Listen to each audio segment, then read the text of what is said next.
Hello, this is cjhoyle. Today is Saturday, February the 5th, 2022, and today I'm here at the Rosedale Golf Club, and in this video I'm going to explore the Rosedale Golf Club with my cross-country skis.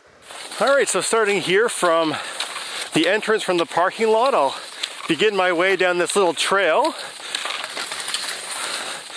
And the beginning of this adventure is going to be a lot of downhill as we work our way down to the bottom of the valley that this golf course is built within. There's some snow fencing sort of delineating the pathway here, but once I get past that, things really open up.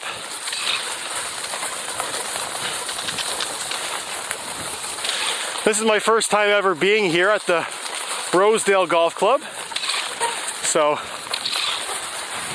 you'll be experiencing this for the first time along with me here today.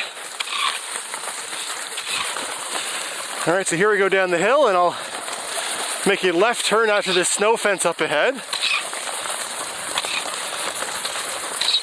And kind of my goal is that I'm going to try and work my way in a sort of clockwise circle around this golf course.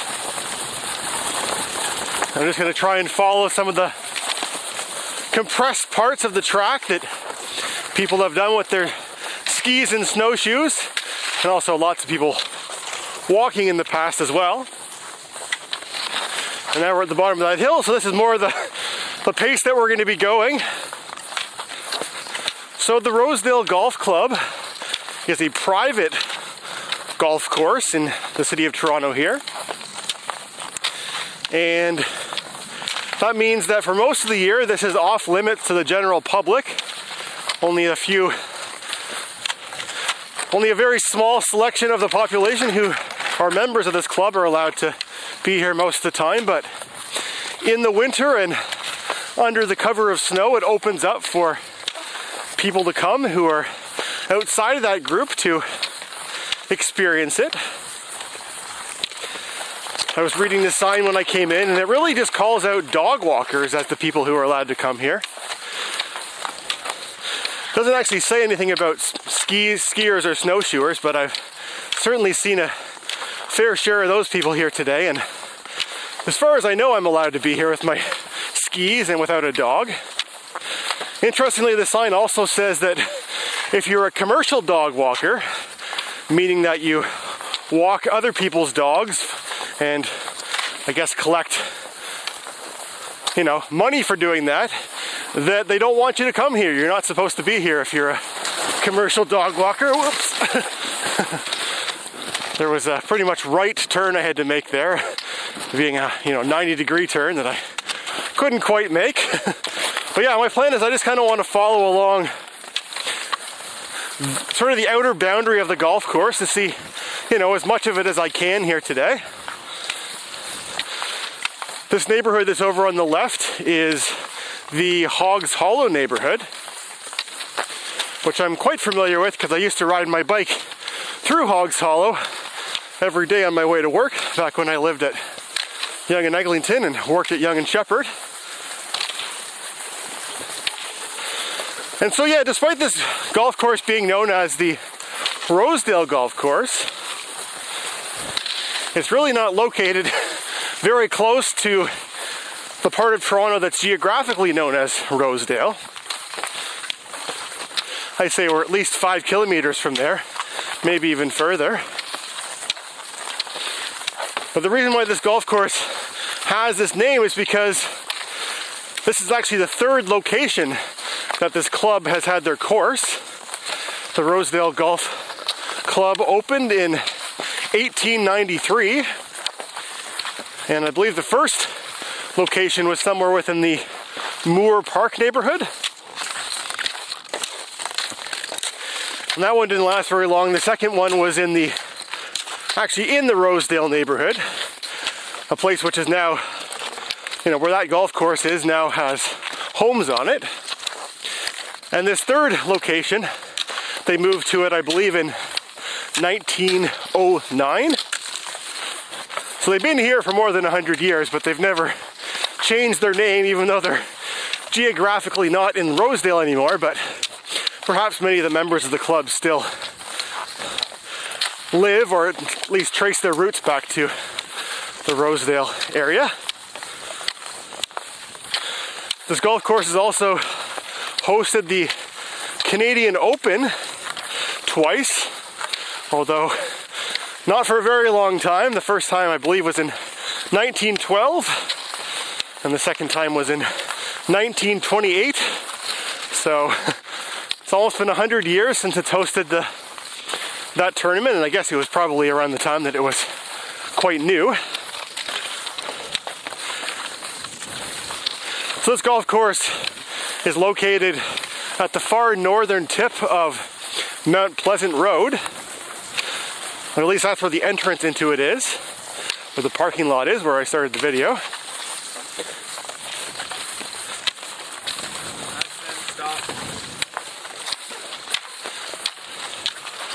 The man was talking to his dog, not to me. But it's just a big, pocket of land, as you can imagine an 18-hole golf course would be. And it's located in the Don Valley, or the West Don Valley.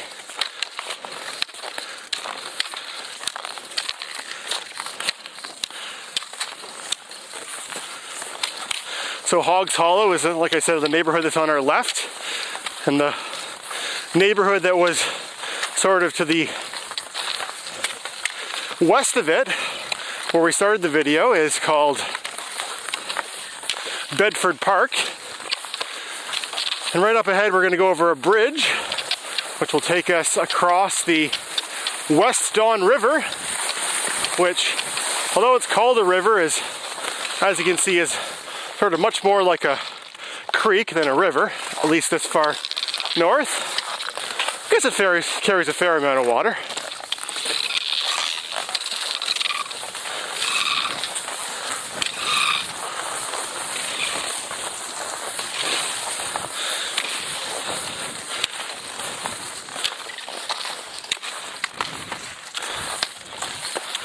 So now we've been kind of following the north sort of boundary of the golf course, and now we're kind of wrapping around to the eastern boundary. And sort of there's a bunch of houses that back onto the golf course from this side. And they're houses that are sort of accessed from Bayview Avenue. And they're pretty close to the neighborhood known as the Bridle Path.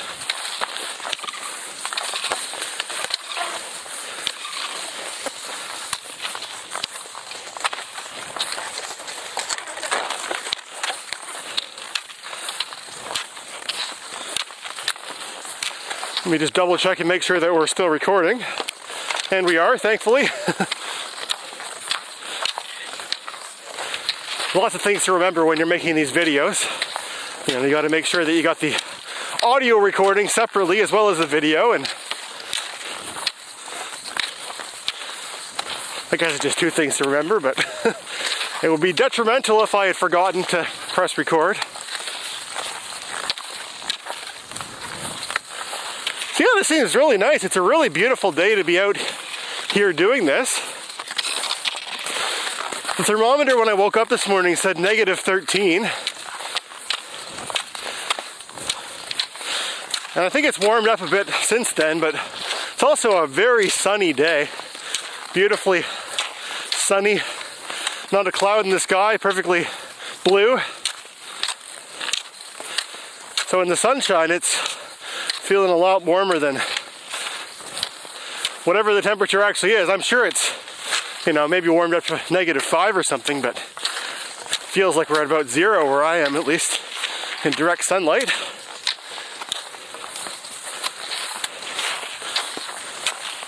See, it seems like this is quite a popular spot to come here in the winter. Last year I went cross-country skiing at the nearby Don Valley Golf Course, which is in the same ravine as this golf course, but it's a little bit further to the north from here.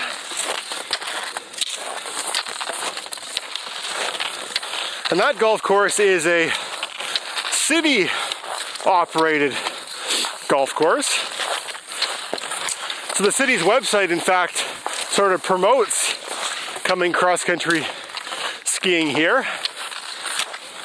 Because see, there's a set of cross-country ski tracks that are straight ahead here. Why don't I just follow them? I'm not sure where they're going to lead to, having never been here before.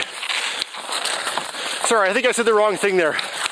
The city encourages people to go to the Don Valley Golf Course, along with, you know, a handful of other courses that are city-owned, but online there's really no information about coming here. So I really only heard about this sort of as a rumor that you could come here, and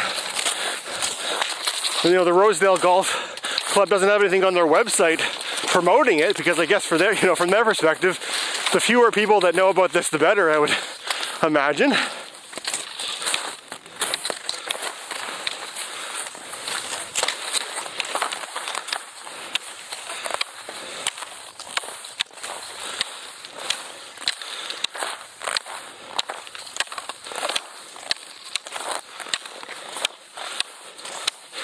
This part I'm skiing on right here looks like it's been plowed in the past. I guess they need some way of accessing whatever that building was back behind that I skied past, but it hasn't been plowed since the last snowfall that came, I guess, yesterday.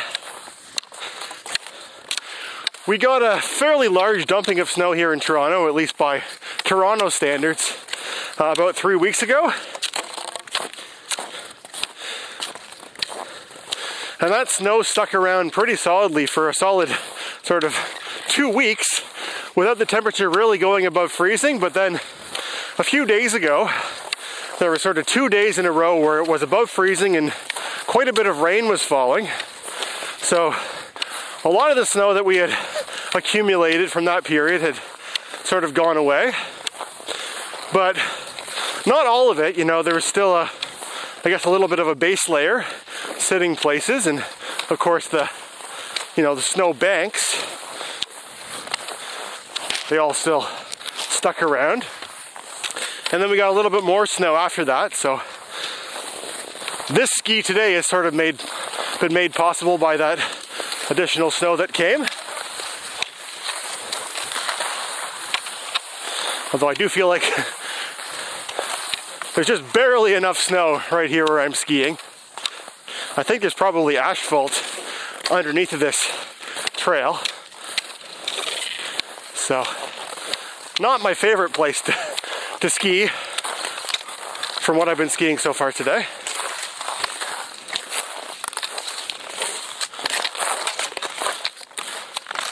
Yeah, I'm pretty impressed by this place. Like I said, it's like an area that's sort of like, you know, off limits most of the time.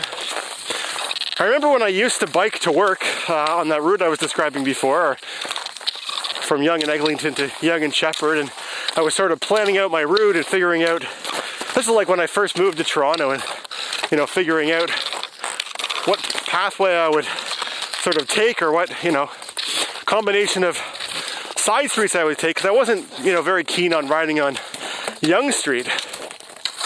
And I had a route all figured out of, you know, neighborhood streets that could get me from A to B, but through this section of Yonge Street, right as it sort of goes down into the Hogs Hollow, there's a part where Yonge Street is the only thing that goes through. So it was impossible to, you know, get from where I live to where I work without going on, you know, Yonge Street for at least a very short section. And at the time I had thought, oh man, wouldn't it be great if there was some kind of a multi-use trail that came through this golf course here, because then I could use it, and that would basically fill in that little missing link. Maybe that would be possible one day, certainly. Oh, hello. Hello, doggies.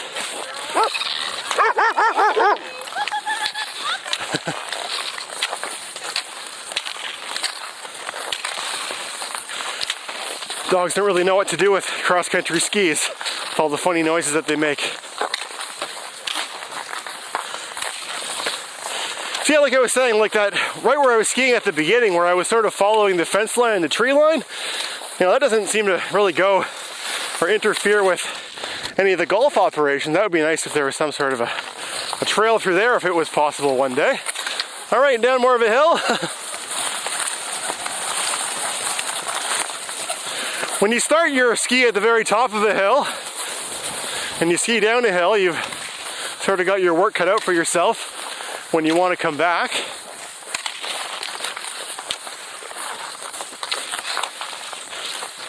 And it looks like, unfortunately, this bridge up ahead is closed off. So maybe these tracks that I'm following will turn around here. I'm not really sure.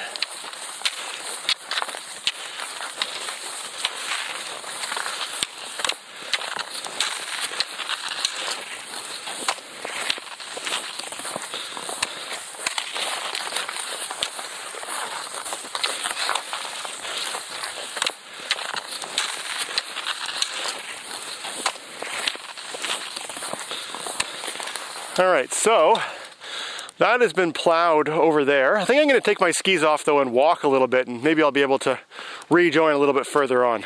Yeah, they've definitely plowed most of the snow off of this roadway that I'm on here, and I wouldn't want to be skiing on this because there's really not enough snow for it. All right, so I walked a little bit and I also consulted my map, and I confirmed that I'm still going to be able to continue this way. And really all we missed was a very small little pocket of land that exists over there on the other side of the river that's sort of isolated from everything else. So I should still be able to keep on following this sort of outer boundary of the golf course. We've now kind of turned though, and we're heading back west again, somewhat back towards where we started. And following a nice, well-established set of ski tracks that somebody else has left here for me. It goes without saying that these trails here are not groomed the way that they would be at a cross-country skiing resort, which is fine by me. In some cases it means you get to make your own trails.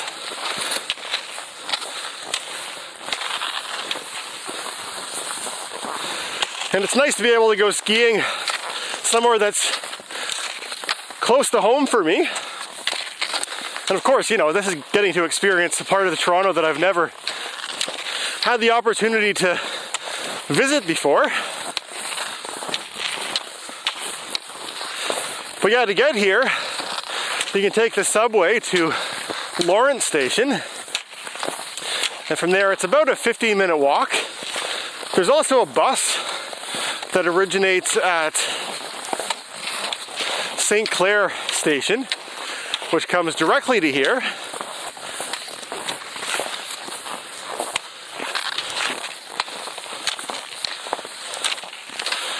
My route to get here was a little bit complicated today, or at least it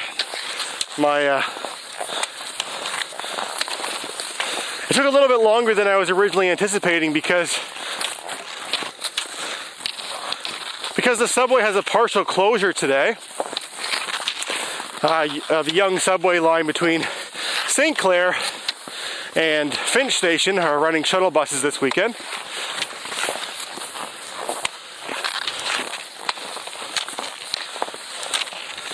So I was kind of thinking when I found that out that, okay, I'll just take that bus that goes from St. Clair and comes right to here.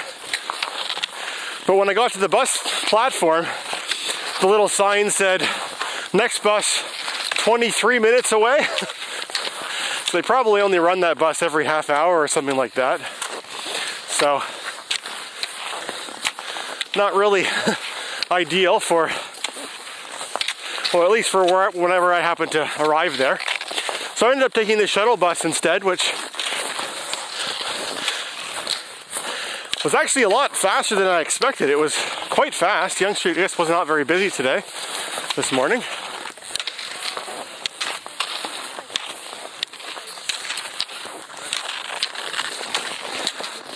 So when I consulted the map earlier, I sort of thought I'd be able to cross these bridges here, but they're both blocked off by snow fencing. But actually, now looking at it, it looks like that's another one of those just little pockets of land that exists over on the other side of the valley, or on the other side of the water. that really is isolated from the rest of the course. So really, I'm not missing anything by not crossing there, or not missing much at least. And of course, I want to respect the fences and the rules that they've put here, considering I am a guest on private property.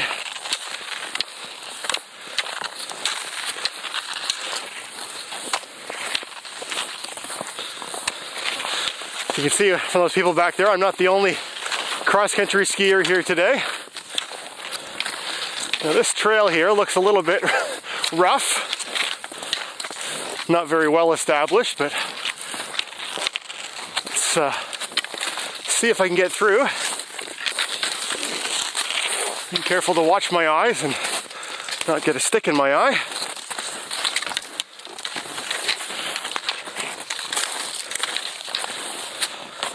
I can see a bridge up ahead.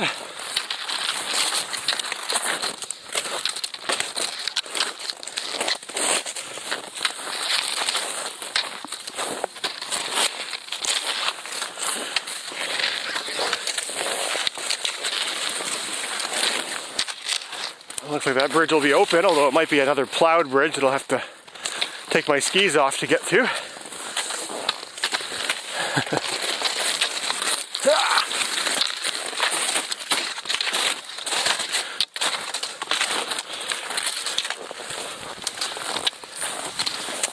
Let's see.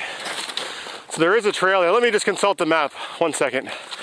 So I decided to take my skis off and walk across the river here. I think that probably will be the right choice because it'll let me see, basically to continue with my original plan to follow along the outside border of the golf course. In retrospect, it may have been better for me to have just continued on and taken that bridge over there, which is straight ahead, but I'll get my skis back on and we'll keep on skiing. Alright, so we'll sort of keep on going this way and I'll make a left turn up ahead here.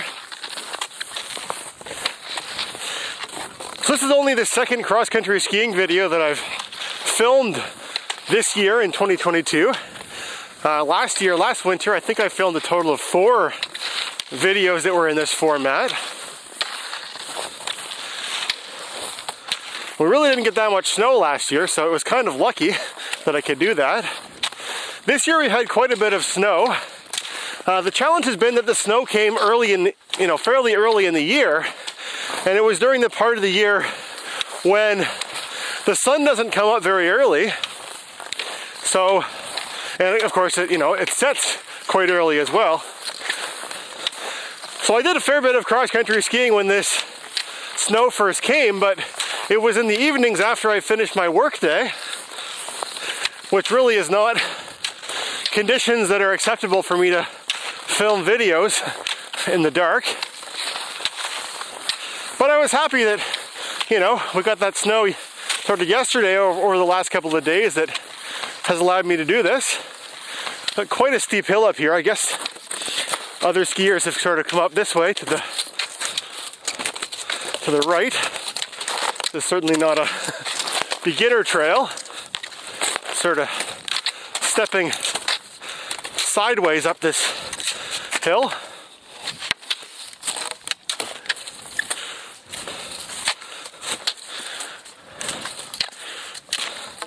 Very steep hill.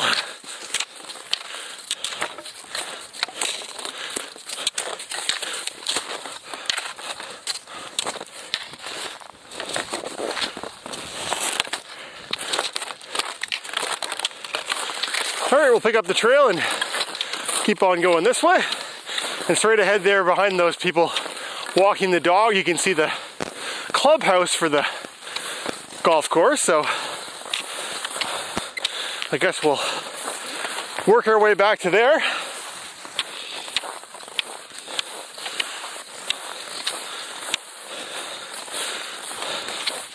So unfortunately, I was talking earlier about maybe having forgotten to turn on the camera, which I didn't do.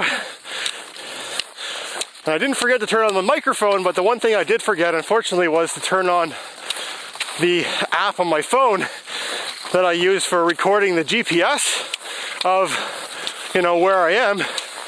I use a website called Strava, to sort of track when I go skiing or when I go bike riding or, you know, canoeing or kayaking or all those sort of things. I like to sort of have a record of where I went on what days.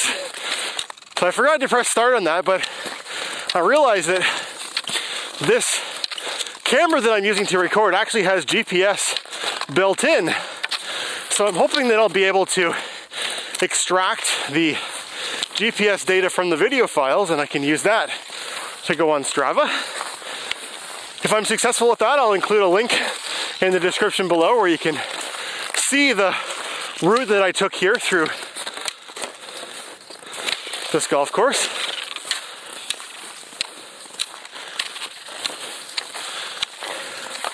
And yeah, this is a really nice place to come. I'm really glad I came here this weekend to do this.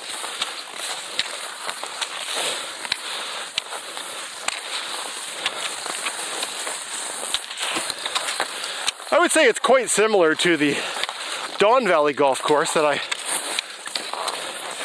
skied on last winter, which is relatively close to here, although for some people this would be better, for others it would be worse. The reason that I say that is because one thing that makes the Don Valley golf course kind of unique is that it goes there's sort of two sections of it, and those two sections exist on either side of Highway 401. So there's this big set of 4 overpass bridges that go right across the middle of the golf course, which, if you're interested in infrastructure like bridges and stuff, then that would be right up your alley, getting to see these massive bridges and go right underneath of them. But if you're more into sort of the quiet, picturesque nature sort of places, then this would probably be a better choice.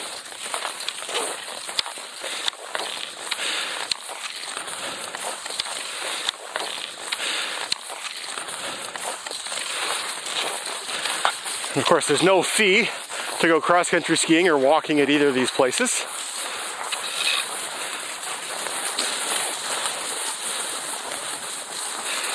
The parking lot seemed pretty full though, so it might be hard to get a parking spot, at least on a sunny day like today, and assuming that you are taking a vehicle to get here. But for me, taking the TTC worked quite well today, despite the shuttle buses. So yeah, we're not exactly following that sort of southern shore that's over there on our southern boundary. It's not a shore, the southern boundary that's over there on our left. We're not exactly following that as I had originally planned, but the reason is because there's that road that goes along that side that's been plowed, which really doesn't allow for it. So I'm following the southern boundary as best as is practical, at least. And yeah, I feel like I've got to see a good chunk of this golf course, and I've really enjoyed it. So now I've got a bunch of hill climbing to do before I can get back. I'm just going to follow this set of tracks here as opposed to the more worn ones that are over there to the right. I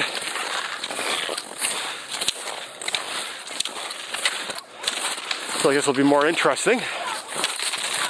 These are not quite as well established as some of those earlier tracks that I was in.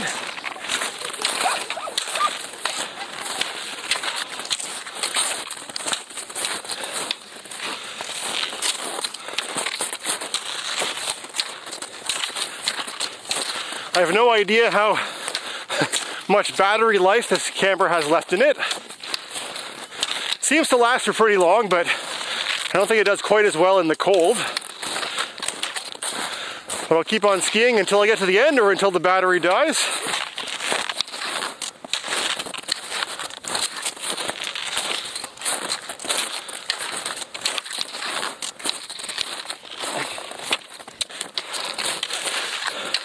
So yeah, you can see that they've had these sort of snow fences, these wire fences with the wood slats, thin wood slats like over on our right. they've had quite a few of those around the golf course, and I think that's to protect the really sensitive parts of the golf course, like the greens, to keep people from going on those. And well, they also use them to block off some of the bridges.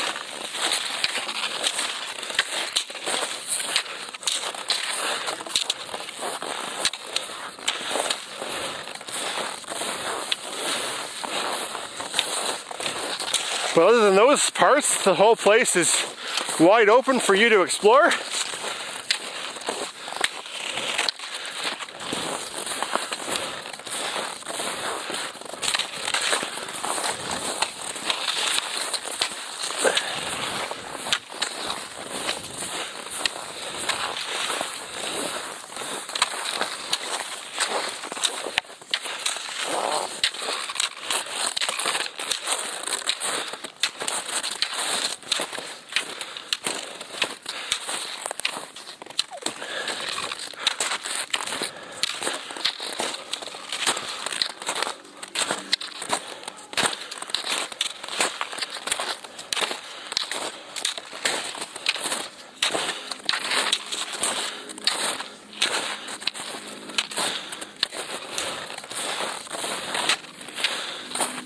Certainly lots of people out at this end.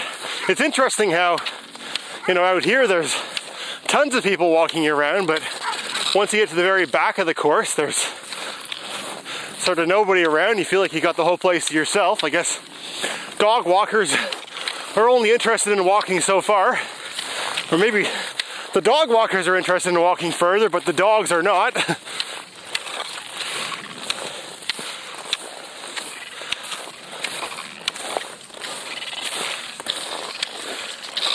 You can see some kids over there on the left are tobogganing, about to come down the hill.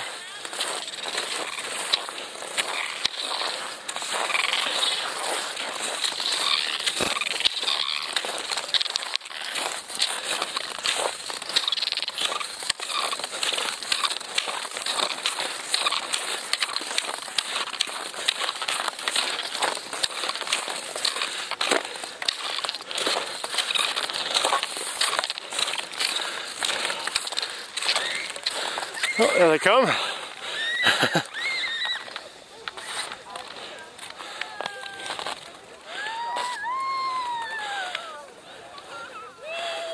Whoa!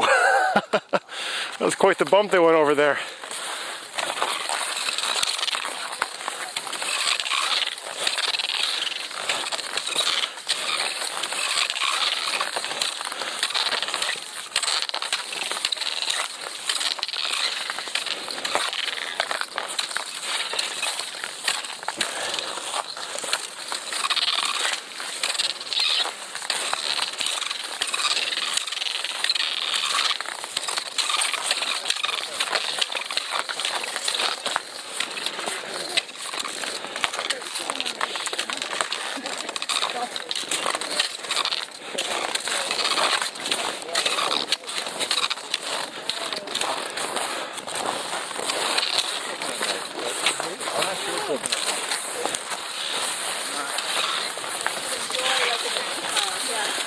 Alright, so here we are arriving back in the parking lot. Hope you enjoyed joining me on this exploration of this golf course here today on my cross-country skis. If you watched all the way to the end of this video, I'd love to hear your thoughts in the comment section below. And thanks for watching.